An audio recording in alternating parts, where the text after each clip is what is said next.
అలాంటి అభిమానుల కోసం యాక్చువల్గా మేమిద్దరం కలిసి ఒకటే అనుకున్నాం, డార్లింగ్ వింటేజ్ డార్లింగ్ చూపిద్దాం ఒకసారి. మీ టైమింగ్ ఒకటి ఉంటుంది, ఆ టైమింగ్ని మళ్ళీ ఒకసారి బుజ్జిగాడిని మళ్ళీ టచ్ చేద్దాం.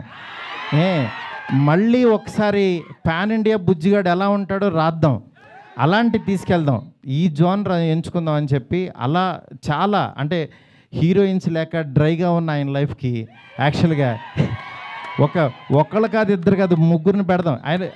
ఆయన యాక్చువల్గా సరదాగా డార్లింగ్ ఒక ఇద్దరిని పెట్టగలవా అన్నారు. అంటే ఆయన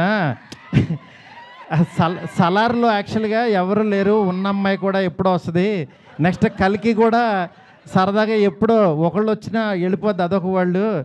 నా లైఫ్ అంతా ఆదిపురుషు చూస్తేనే సీతాదేవి ఆవిడెక్కడో ఉంటుంది, ఆవిడెక్కడో ఉంది, కానీ నా దగ్గర నా ఇంట్లో ఎవరు లేరు డార్లింగ్, ఒక ఇద్దరిని పెట్టగలవా అన్నారు. ఆయన అన్న మాటకి నేను పైనుంచి కింద చూసి, డార్లింగ్ మీ రేంజ్కి ఒక ఇద్దరేంటి, ముగ్గురిని పెడతానన్నా.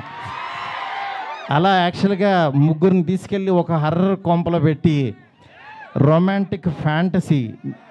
నేను చెప్తున్నాను, నేను ప్రామిస్ చేస్తున్నా, ఈరోజు ఇది జస్ట్ టీజర్. ఈ వరల్డ్ ఎలా ఉంటుందో మీకు జస్ట్ చూపించామంతే. ఇది trailer cinema you can't imagine, I'm telling. ఎందుకంటే నేను యాక్చువల్గా యాజ్ ఏ ఆర్టిస్ట్గా ఇందాకడ ఒక థియేటర్కి కట్అవుట్ పెట్టారు, అదే థియేటర్ దగ్గర చిరంజీవి గారి యాక్చువల్గా బ్యానర్స్ కట్టేవాడు నేను, పెయింటింగ్స్ రాసి.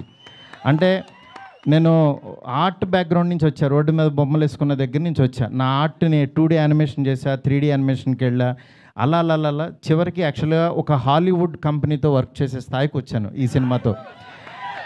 నేను అందుకని చెప్తాను, యాక్చువల్గా మీరెవరు దయచేసి టైం వేస్ట్ చేసుకోవద్దు, ఎవరు హార్డ్ వర్క్ చేయండి, డెఫినెట్గా వన్ డే మీది అవుతుంది. ఈరోజు నాది, తర్వాత రోజు మీది.